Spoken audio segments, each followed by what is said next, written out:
Hi, everybody. I'm so happy to get to share with you both of my books that I've written and published over the last few years. I'm Terri Sanchez. I think you already know that. I teach flute at the University of Texas at Arlington. And I'm just going to jump in with a little bit of my flute story, which you can actually read in the beginning of the Aspiring Flutist's Practice Companion, my first book. When I was younger, I started out very badly as a flute player. I was last chair. I was devastated that I wasn't excelling right away, and I had a very competitive spirit, so I would watch and study the first chair girl and figure out what she was doing that I was not doing, and pretty soon I would be battling it out with her for first chair, and I kind of repeated that process all through middle school and high school, and I tried to in college, but as many of you in the group probably know, it doesn't work the same in college. In high school, you have chairs and frequent competitions that people are sort of helping you to do. And when you first start college, it's a completely different world. So I kind of tanked. I loved flute, of course, and I love music, and I was grateful to be a music major, but all these flutists around me seemed to know how to practice, and I certainly didn't.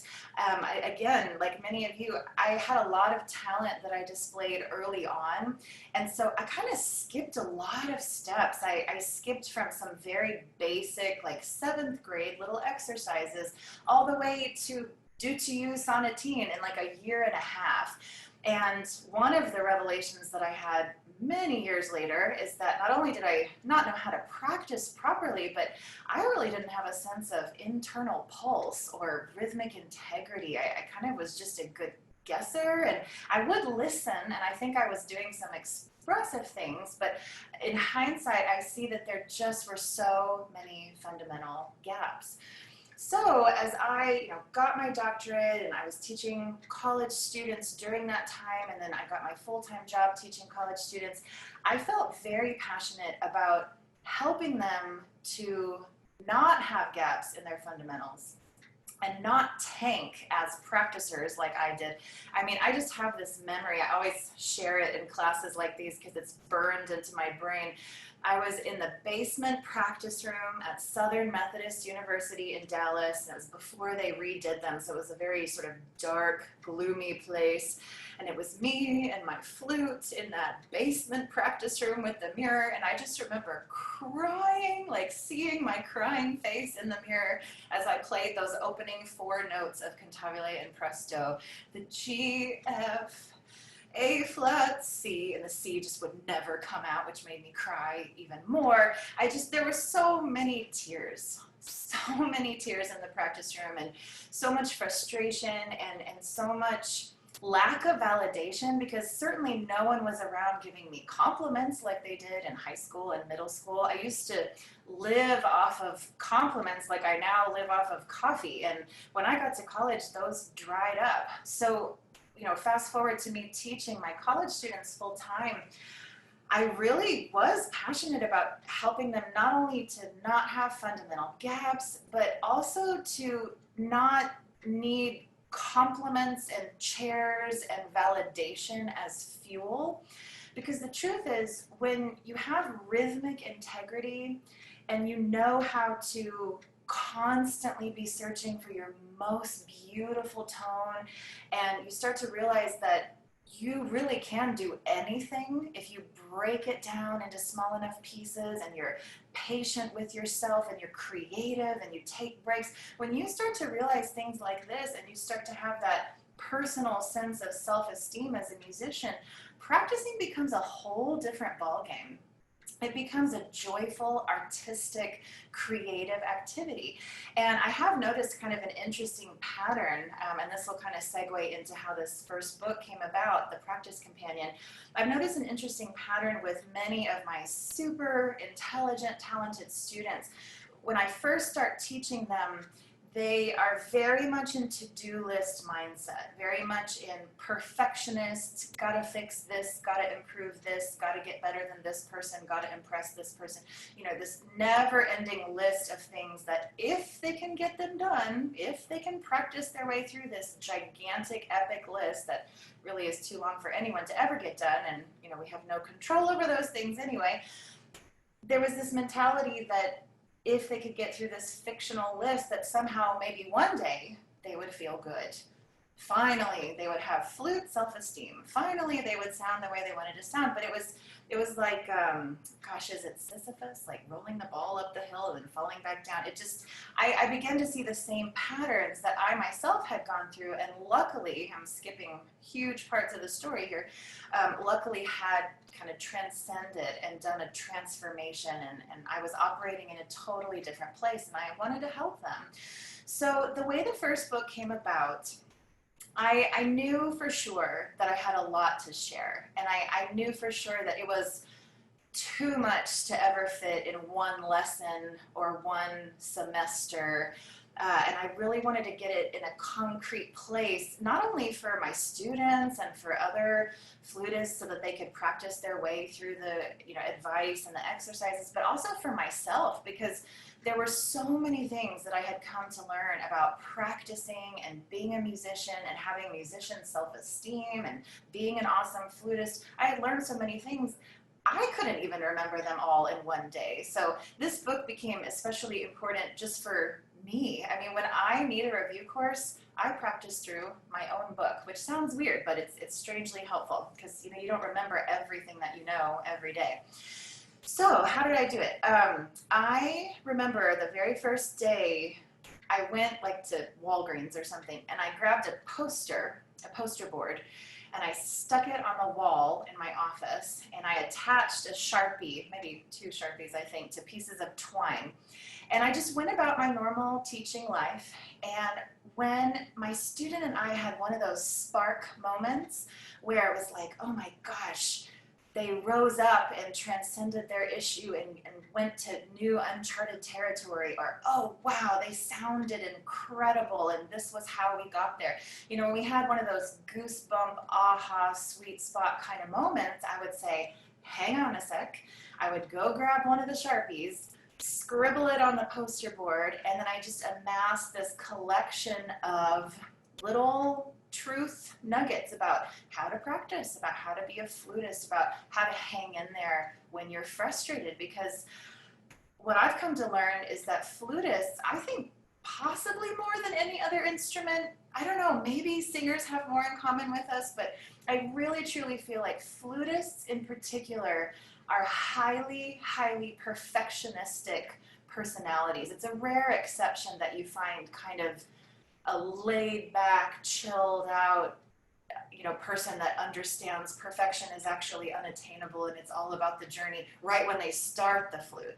But the amazing thing is, I know so many flutists that because they've practiced and risen up above their challenges and developed as flutists and musicians, the flute has actually given them a similar kind of transformation from perfectionist, beating up on themselves, freaking out kind of mentality to this joyful, creative, self-renewing kind of practice where your sound gets better and better, your rhythm gets better and better. You start to get kind of amazed and have this ooh-ah feeling about vibrato and colors, and you know, every time you listen to a wonderful concert or you watch an incredible YouTube video, you start thinking, ooh, what are they doing with their embouchure? I wonder if I could try that. You just get the bug, you know, and once you get past that really self-defeating perfectionist mindset, oof, the world is your oyster.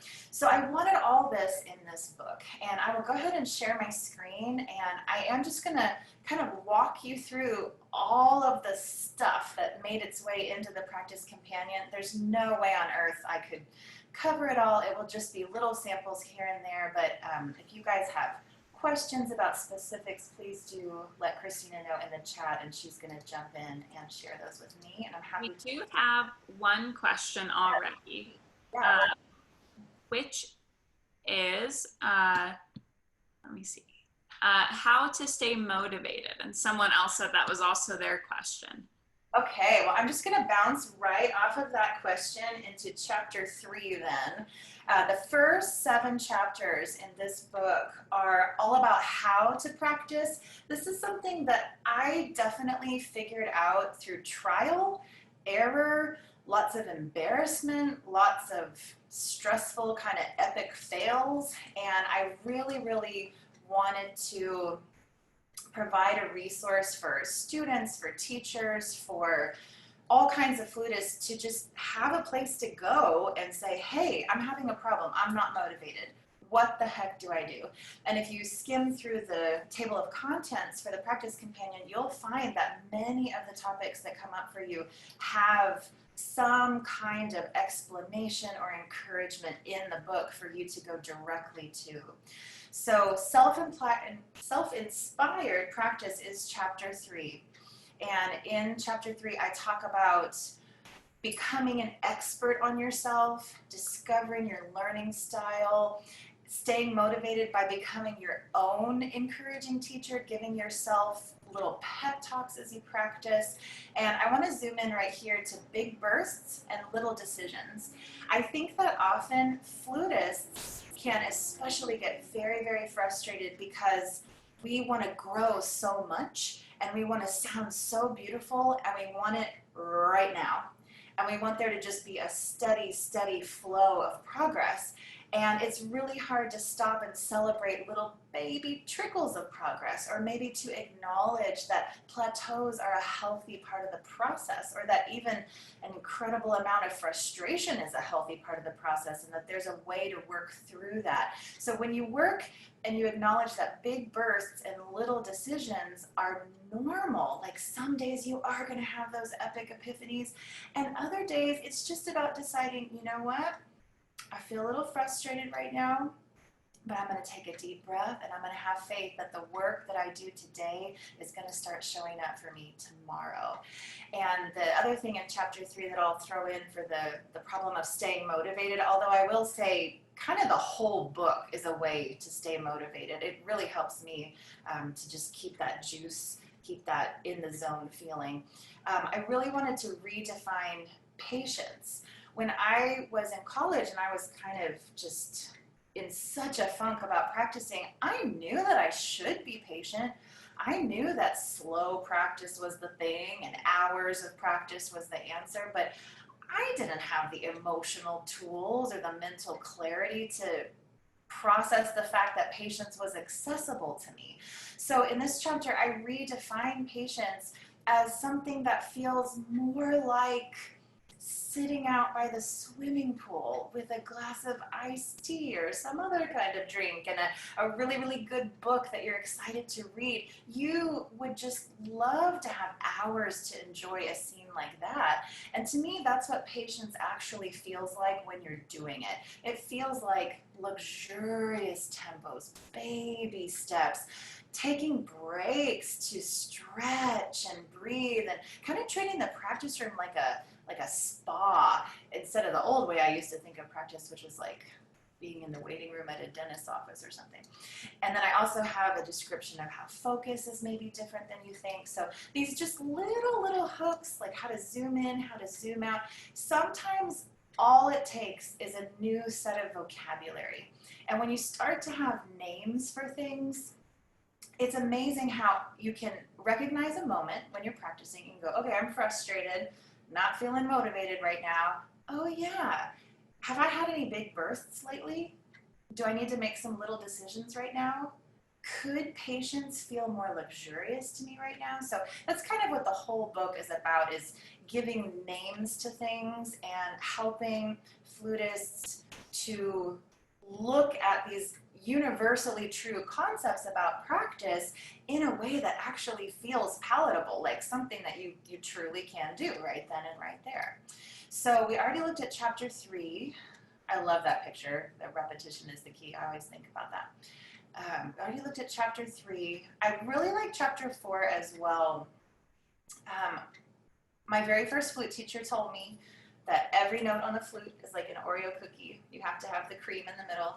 And I've just been obsessed with sweet spots ever since. And some of the sweet spots that I think we always have to be finding as flutists, they're not one way or the other. It's not just a fuzzy sound or a clear sound, or a good sound or a bad sound. I think it's really important when you're trying to find all kinds of sweet spots to imagine them along a spectrum, a fluid spectrum. And one of my favorite examples of how to navigate the spectrum of infinity options anytime you're working on any aspect of flute playing is when you are thinking about that fuzzy air cloud versus the sweet spot or the core in the sound.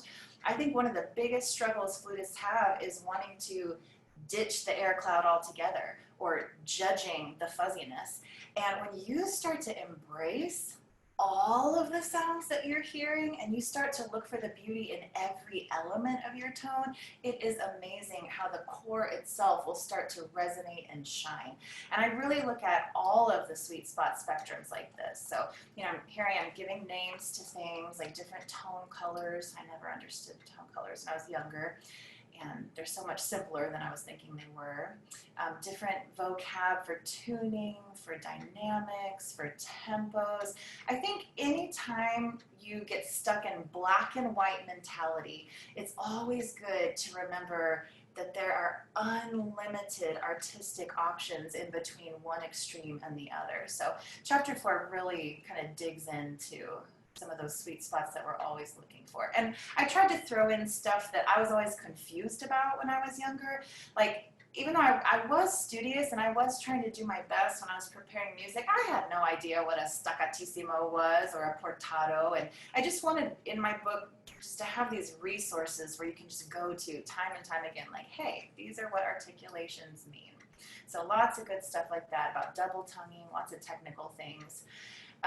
Chapter 5, I think, is important when you are practicing, especially if you're in school, no matter what degree you're pursuing, or if you're in lessons over the course of like 2 or 3 years. It's really hard once you get past that initial phase of big growth spurts and big changes, and then you know that you want to grow every day, but you're not seeing that tangible proof, or maybe you get in your head and you start thinking you're going backwards, not realizing that, everything you do is a healthy part of the process.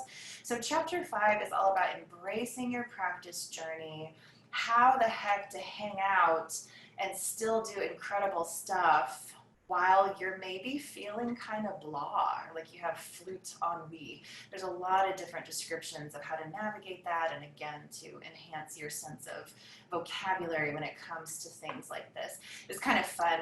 My students at the time took pictures for me, and they're kind of the stars of the book. Here you see my student Deborah Powell posing. It was fun to do the pictures here.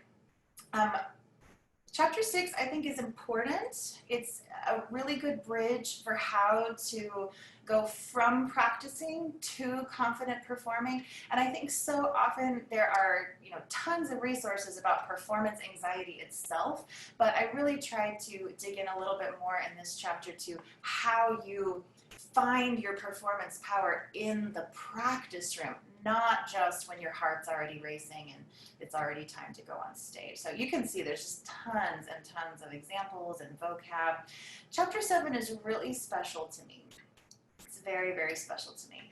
And I start out at the beginning talking about this powerful image in the last book of the Chronicles of Narnia. Maybe some of you have read it, The Last Battle, where the children of the story they've sort of like died and gone to heaven, and they're flying up above Narnia, and they think that they're going somewhere else, but then they realize that the heaven that they're going to is actually the same land that they were in before, but it's like an onion. And as each layer gets peeled off, the inner layers get deeper and deeper and more meaningful. So the way that I apply this is when you're practicing as a flutist, you're going to do tone studies for the rest of your life. You're going to work on your tone and your rhythm and your hand position and your body position and your vibrato and your tuning and your dynamics and your style and your sense of harmony and your sense of context when it comes to different genres and different composers, you're going to be working on that stuff forever. But the cool thing is that when you circle back around to the same concepts again and again, you understand them at higher levels, you're able to dig deeper, and this whole chapter is about taking yourself to the next level by using your failures to fail up, by understanding how to follow the clues when you're interacting with teachers and conductors. I even talk about like translating subtitles, because we've all had that teacher where we know they're good but their language just doesn't resonate with us, so we're not really processing what the heck we're supposed to be doing, or that conductor that maybe seems pretty mean and we have kind of self-esteem issues as we're dealing with them. I really try to address all of the blocks and obstacles that get in the way of a flutist's progress. So I'm hoping that if you guys have a chance to explore the book, that those first 7 chapters are going to be as meaningful to you as they are to me. For the rest of the time, I'll show you more of the music stuff that are in the books. So chapter 8, I'm particularly proud of. I have in this chapter 100 practice games. And I just think it's important to know that these 100 practice games are there, because so often, and we're all guilty of it, students, teachers, professionals, amateurs, kids, adults, everybody's guilty of it, where we try like 2 things and then decide that part's too hard. Or try 3 things or 4 things, and then it's like, oh no, that's gonna take me forever to learn. No. This chapter with the 100 practice games, I think it really helps with something that Tony Robbins calls a MAP, a massive action plan. If you try 2 or 3 things and you're pouting, I don't know, I don't think that you can really stand by whatever opinions you've arrived at. But if you've picked out, say, 17 games from these 100 that you have here, and by the way, it's really infinity practice games because you can combine them any way you want and you can make up your own. But let's say you just pull out 17 from these 100. I dare you to practice a tricky passage of music 17 different ways with 17 different creative perspectives, really putting your whole self into every practice game, and then still say it's too hard for you. That's one of my just core beliefs. It's something I'll never ever let go of, is that nothing ever is too hard for you. Nothing is too fast, nothing is too high, nothing is too tricky, nothing is too complicated. I will never ever believe that there's something too hard for you. And this chapter really, I mean, you can see, it's just, there's so many different ways to look at every possible music challenge. I mean, if I even got going on a few of these that I love so much, we would run out of time. So just know that it's there. Chapter 8 has 100 practice games. Okay, now on to the music stuff. I'm not going to go on and on about the epic flute warm-up. I'll just say briefly, this warm-up is like my lifeline. As a university professor, and gosh, I know you guys can identify with me here, as a university professor in the middle of a worldwide pandemic with COVID-19 just messing with all of our heads, it's so easy to fall out of flute shape. It truly, truly is. And I've told you so many times by now how bad I was at practicing when I started college. I was terrible about doing long tones and all of these things that we need to be doing to keep our muscles awake and alive. And I'm not going to lie, I'm not in the greatest flute shape today, but I did my epic warm-up before this class, and that makes me feel comfortable, because this warm-up has in it everything you need to wake up your tone and turn from procrastinating slug into vibrant flutist. It has everything. It's got harmonics, flutter tonguing. It builds from the low register going higher. There's a YouTube tutorial, so if you just head over to my YouTube channel, I play through the whole thing. There's even a free download of this particular warm-up, but it's also in this book, and there's an epic warm-up 2.0, and I like to do that sometimes just because it's the same concepts but different melodies, and just, variety is good for you. So that epic warm-up 2.0 is really nice. It's also a little bit harder. There's some really cool things. And then I kind of have this soulful warm-up here. That's kind of a long tone replacement, because sometimes we just feel like we want to play music and we're not long tone ready for the day.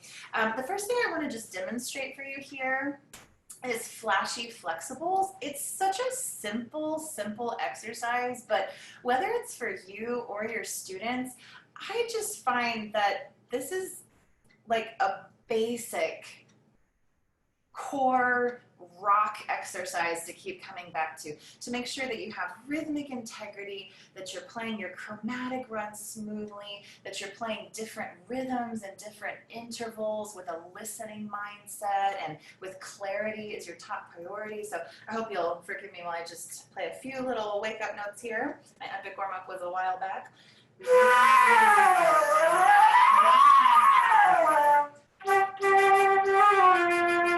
So what I have my students do is say it, then play it. 1, huckleberry 3, huckleberry 1, 2, 3, then breathe. Then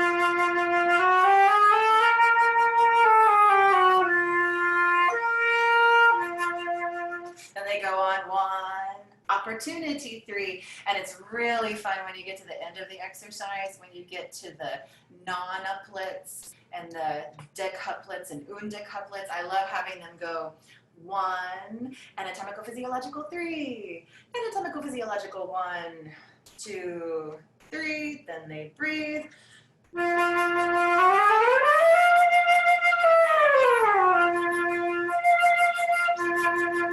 It's just an infinitely playable exercise. It's a good warm-up extension. And of course, you can pop it up the octave. You can do it in different keys. Most of the exercises, I actually write them out in all of the different keys, but just that one exercise, since it's so simple, I left it for the students or we the performers to go ahead and transpose it ourselves. Everything else is written out. So I'm coming now to major minor magic.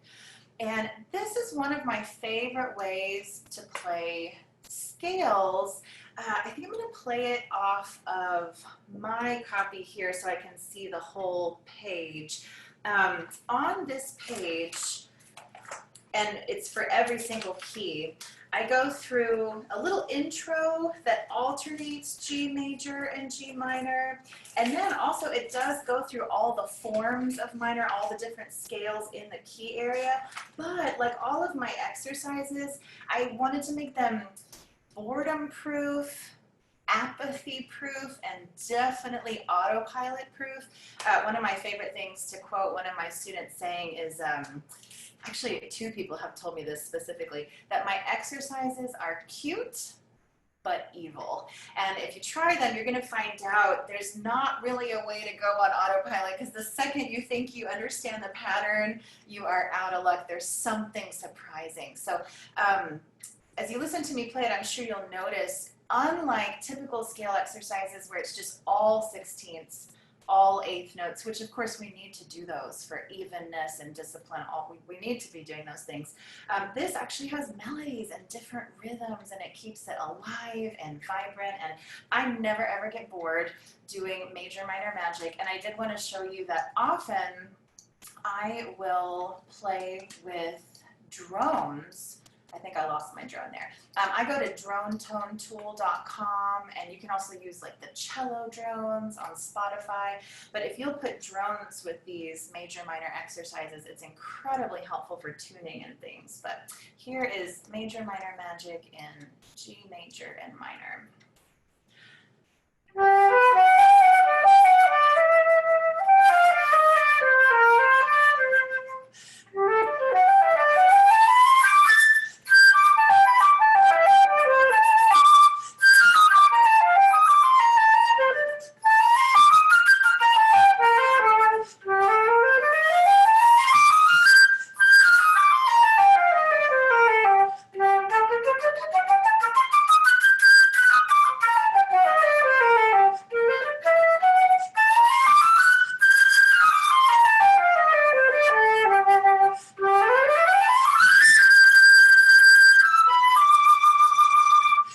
that's just a transition to the very next page, which takes you to the same melodies in D major and minor. So one of my favorite warm-up routines when I'm trying to just get in very good flute shape, of course I'll do my epic warm-up, that's my rock, but then I might add In the Moment or Fleshy Flexibles, and I'll definitely add all 12 keys of major, minor magic with drones.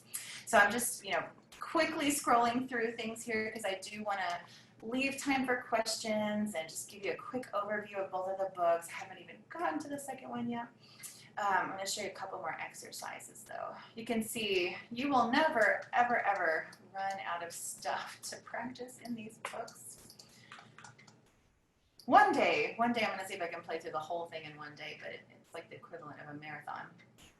Thoroughly Thrilling Thirds. And now we're coming to Crazy Cool Chromatics. This one I love assigning. And there's an intro that just has the basic chromatic scale, but then the rest of the time in different keys so that we can all practice the chromatic patterns in real musical situations. You have this kind of crazy cool groovy melody to get that finger work, that repetition, and that kind of sharp focus that you need when you're handling patterns like this.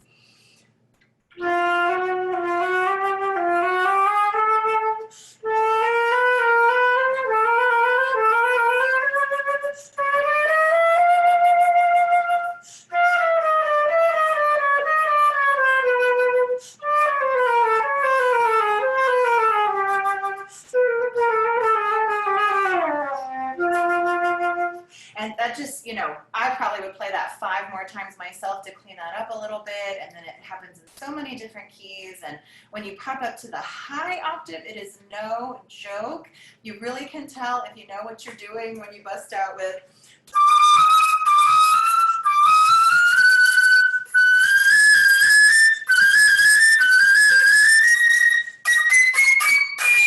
apologize. I just realized we're on Zoom. I shouldn't have played a high D. I kind of backed off of that one.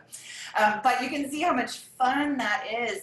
And what I love about the repeating melodies is that when you get them stuck in your head, you know if you've played a wrong note. I find that one of the most helpful sort of self-correcting elements of the exercises in this book. So artfully articulated arpeggios, dangerously daring double tonguing. Gosh, I want to show you that one. I really love that one. I have to tell you the story too of when I was writing this one. I wrote most of these exercises during what I call productive procrastination. So I was getting ready for a recital and I was going to play the Poulenc Sonata, and of course I'm sure everybody in here knows that part where you're double tonguing, that's just the bane of our existence when we're preparing Poulenc, and when it's done well it's stunning, when it's done badly it's really bad. So I was, I should have been practicing that part, and instead I was like, oh, maybe I'll just write a fun little exercise instead. So I borrowed the notes from the Poulenc to write this one, and I'm just going to see if I can get the whole thing on the screen there.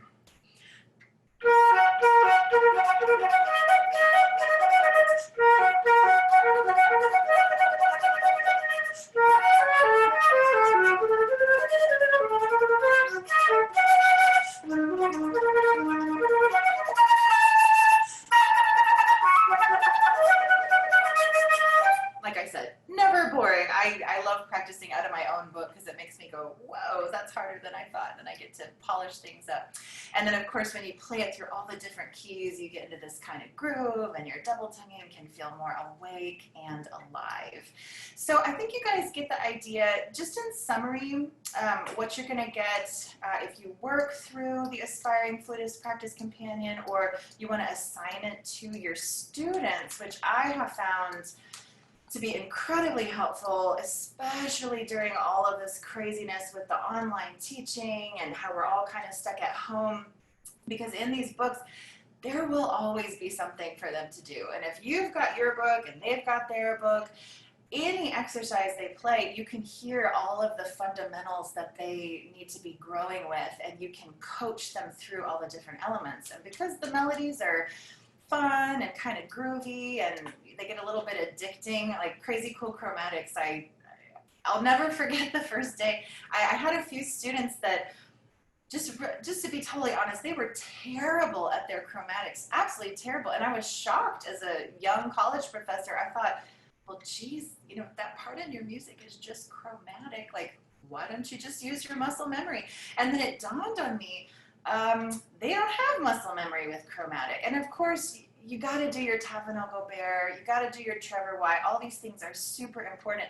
But I wrote exercises like Crazy Cool Chromatics to make it fun and to make it accessible. And I'll never forget the first night I was at my office late and I just heard two different people rocking out to Crazy Cool Chromatics from the practice rooms. I heard it kind of wafting down the hallway and I thought, you know, this is a really good thing because they actually seem like they're really into it.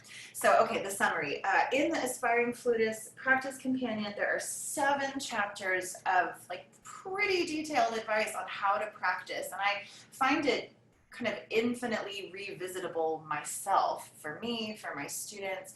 Chapter 8 has 100 practice games, and then I just, at the speed of light, kind of whooshed you through so many of the exercises. So before I go over to the sound and scale book, does anybody have any questions about the practice companion? Christina, is there anything in the chat box for me to address? The main question so far is everyone would love to get your book and wants to know where to get it, including in the UK. Oh, yes, yes. So the very first place I would tell you to grab it from is Carolyn Nussbaum Music Company. So flute, the number 4, the letter U.com, flute4u.com. She carries both of the books. She's actually the publisher. And I also believe Flute World sells them as well. I think they buy them or get them from Carolyn. So those are the 2 places that you can get the books from. All right, so I'm going to hop on over to the sound and scale book, which is a very different animal. And I'll just tell you, and gosh, I know a couple of my UTA students are in here, so I know you're going to be smiling with this story. There's an exam that many universities have, and at UTA, I learned about it my first year, where the sophomores have to play their full extended range major and minor scales and arpeggios, and it's a very kind of nerve-wracking process where they walk onto the stage and the spotlight is on them. And my first year there, I saw so many tears, and it was kind of excruciating, and I felt terrible for these students that were just not realizing how fun scales are, how accessible scales are. One of the things that I love about scales now, of course I used to hate them too back in the day, but what I love about them now is that they just are what they are. There are 12 key areas. You know, in terms of major and minor, nobody's going to invent any new keys. Now, if we're talking about new music, contemporary techniques, whole different ball game with microtones and multiphonics. But if you're just talking about traditional major and minor scales, yes, there are 48 of them, but there's only 12 key areas, and really there's only 12 notes if you think about all the notes in the chromatic scale in one octave. And once you learn them, you're going to know how they work. Now, you might lose the muscle memory, but intellectually, they're not complicated. They're one of the most simple and beautiful things to practice. So this book came about because I really wanted to have a method to teach flutist scales that took out the pain, took out the mystery, and brought in the musicianship and the artistry and the clarity. So again, I'm just going to whoosh through the book very quickly. The very first thing that I want to explain is that the book is not just about scales. I kind of used it as a conduit for working on more flute-specific things. So whereas the first book that I put out was so much about practice and the mindset that you have to have as a flutist when you want to be amazing, this book is specifically about flute scales and how to play the flute. So a lot of things about body stuff, sound, listening, high register, low register, all these things. So again, fun pictures. And you can see it's a little bit different format than the first book. It's just little tiny tips. The lost art of listening. Listen for the sweet spot. Go treasure hunting. Ask questions your ears can answer. Connect your eyes and ears. Again, these sort of infinitely revisitable concepts that I'm sure a lot of you know and you've taught them or you've been taught them.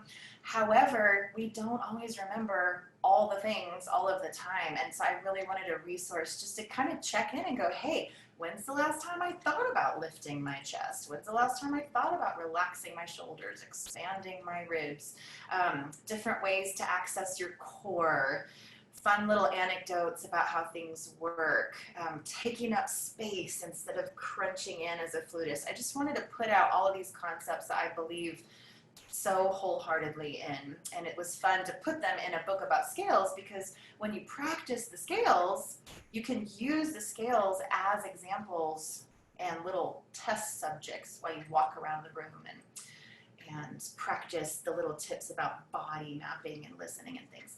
So this is my first exercise in the book, and even though it's not scales, this is the only one that kind of deviates from the scale concept, I wanted to throw in a long tone exercise that was not painful. And so literally you can do these long tones in 3 minutes, and there's a cheese ball little accompaniment. There's a website you can go to. I'm hoping to upgrade that to nicer accompaniments soon. But I also included the piano part, and this is really important. I don't know how many teachers are in this group, but these piano parts are so easy. They are ridiculously easy. I sit at the piano, and yes, it took me a little while to practice them, and yes, every once in a while I mess up because I'm not really a pianist, but the chord accompaniments to the long tones and the other exercises I'll show you are definitely accessible to you as a flute teacher. And I don't know if the couple students of mine that I've seen in the chat, if you guys want to throw in how kind of fun it is for us to sit at the piano and work on long tones, work on scales. I found that sitting at the piano with them, or maybe if you want to go to the website and practice with the accompaniment yourself, it's such an incredible way to check on intonation because there's a harmonic context, there's a rhythmic context. Promise I'm getting to the scales in this sound and scale book. But there's a ton of stuff about sound. Okay, so when it comes to the scales, I started as simple as possible because one of the things that I noticed with the college students that were stressed out and freaking out about scales is that they were doing like a third of it by ear, a third of it by feel, and then the remaining sort of foggy, mysterious third might have had something to do with the key signature and the patterns, but there was no kind of concrete, clear understanding of this is how scales work. This is how scales work. This is the key signature. This is the way that I build different blocks, putting them together to create an extended range scale. So I just wanted to start as simple as possible. And, you know, if you ever have like 7th grade students, young students, it's also very good to just say, hey, here is G major, E minor. Play these for me with a beautiful tone. And just in case you were confused, E harmonic minor, the raised 7th is D sharp. Melodic minor, the raised 6th and 7th are C sharp and D sharp on the way up. And you return to the key signature, which is just F sharp on the way down. So I literally spelled it out. Threw in some inspirational quotes just so, you know, as you're connecting with the basics, you're remembering the basics are really, really good stuff starts. But very quickly after you or your students make sure that you have that 100% clarity on the 1 octave scales, very quickly I go into more exercises and then eventually segue into 2 octave scales. Now, my favorite part about these exercises, and again, you can find some basic scale exercises in many different locations, but my favorite part about the exercises I included in the book are the piano parts, and it's how they can be played as a continuous piece. So you see, you just segue straight from major, and then you do a 3-note chromatic bridge down to the relative minor. You play all 3 forms, and then you've gone down a whole step, transitioning you to the next key. It's super fun just to play, and it's almost effortless to memorize and play with the accompaniment. Then it just becomes a matter of playing through all the keys every day because it doesn't take that long and it feels just like a little tune that you're so used to playing that it becomes a part of you.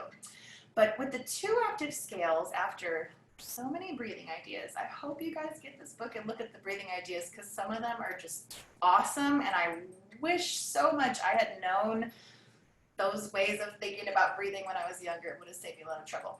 But onto the 2 octave scales, the thing that I love the most is the thoroughness of covering all of the different finger combinations.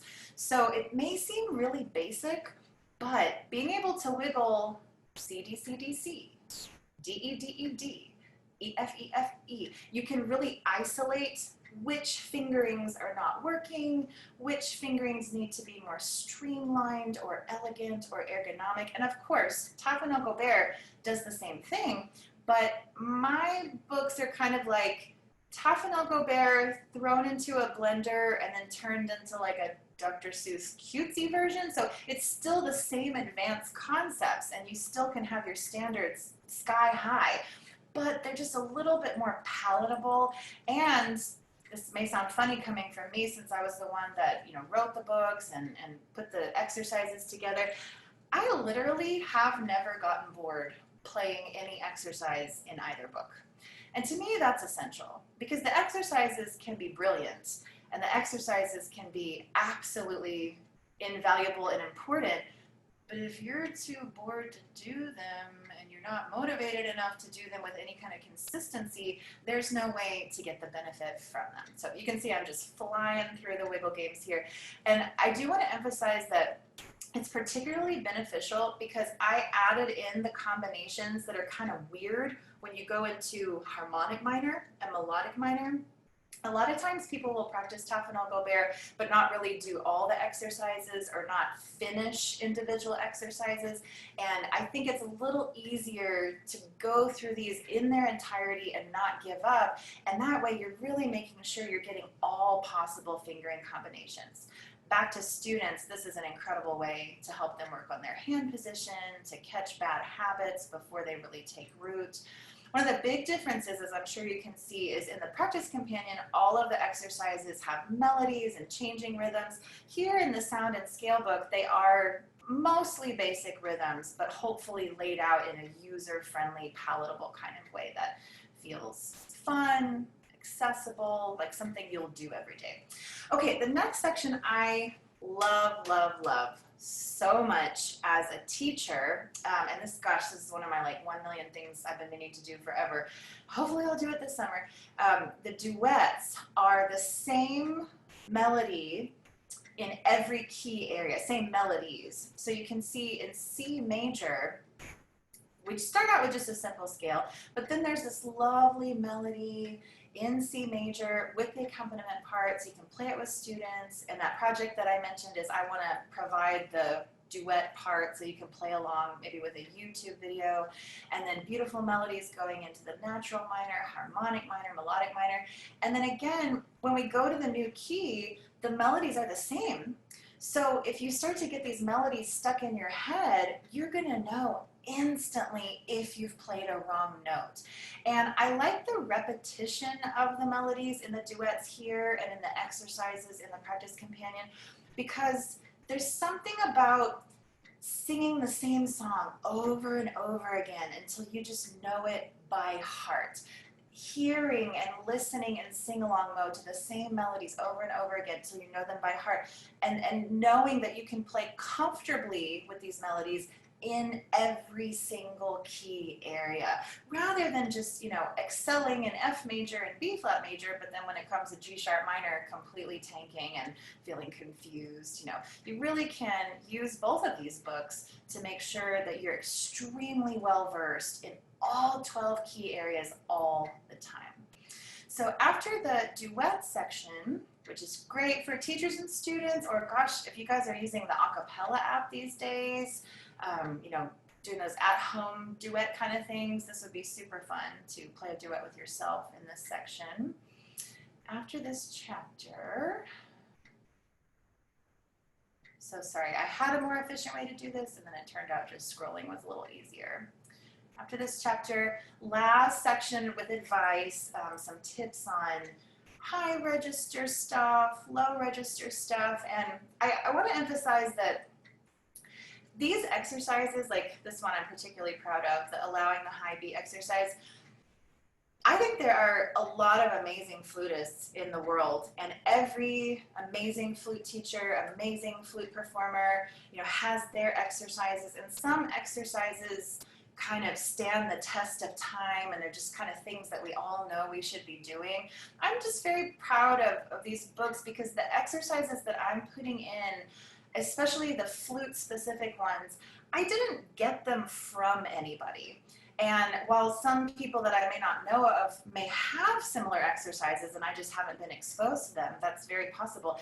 I came up with these, like I said earlier, through trial, error, embarrassment, epic fails, huge inspirational aha moments, those big bursts of progress, and then those plateaus and those frustrating moments. I mean, these books really have my blood, sweat, and tears poured into them.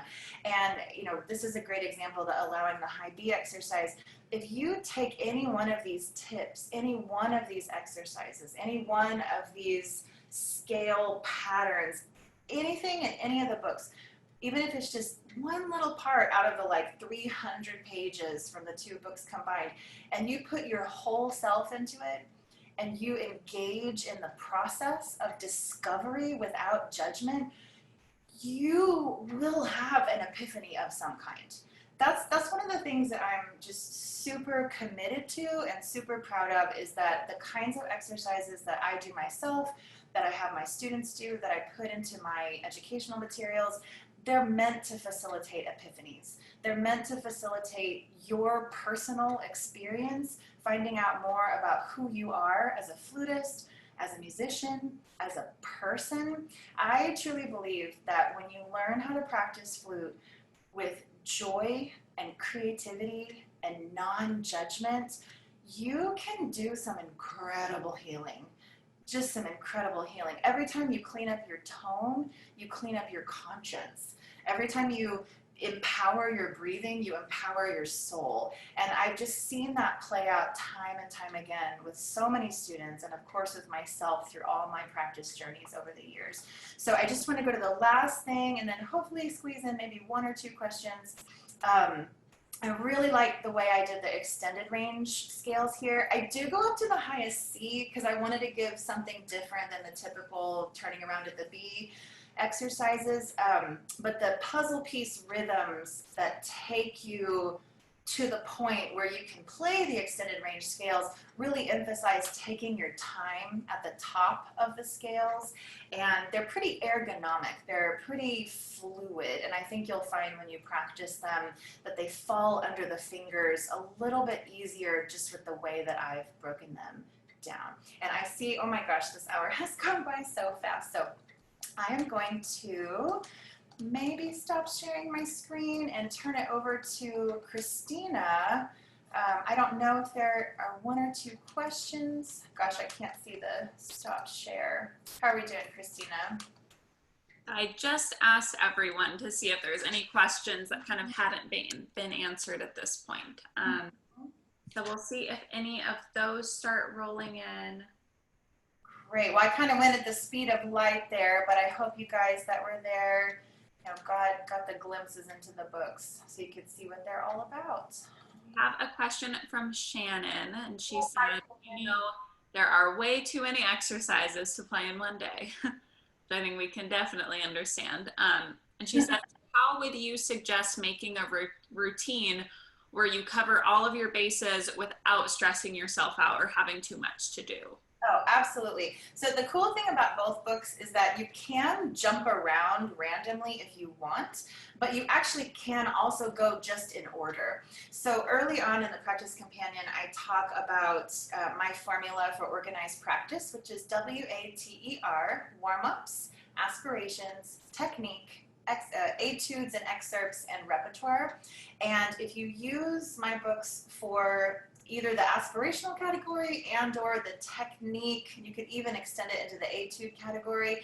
If you use them consistently for these practice categories, all you have to do is just go in order. And you can even do something as simple as grab a pencil and check off the page when you feel like you've really mined it for everything that it can give you. And then once you've learned an exercise, if you love it, you might want to do it every day just because it makes you feel great and it's fun. If it wasn't your favorite, you don't have to keep it in the routine, but at least you can have the clear conscience that you learned it. So I would recommend to do a combination of both. Go in order, and of course, stop when you need a break, stop when you need more time to practice more repertoire. Sometimes it might just be one page at a time, but also combine it with coming back to your favorites again and again and jumping around as inspiration strikes. I think the key is to let go of the guilt and the shoulda, woulda, couldas, because at some point you're going to stumble on those exercises that will become favorites and just become a part of what you do every time you practice. Yeah. And our next question is from Sarah, and she asked, you mentioned core support in your exercises. Mm-hmm. Do you have any specific exercises to strengthen the core for flute playing? Oh, you know what's so funny? I feel like if you go on YouTube and you just look for things about strengthening core, you're going to have infinity videos about that, not just from flutists, obviously, but from every exercise person under the sun. To me, I don't think about strengthening the core so much as connecting with which kind and how much core support any particular musical moment needs. So in the core support that I mentioned in the book, I talked about practicing on your tiptoes, hissing like a snake, panting like a puppy dog, yes, doing wall sits and some of these typical things, but I think it's a process of discovery. Sometimes you need a lot less than you think. Sometimes you need a lot more than you think, but the point is to have lots of options and to feel very connected with your body. If you just want to get stronger abs or something, I think that's a whole different conversation. Yeah. All right. Christina, Thank you, Terri. Bye.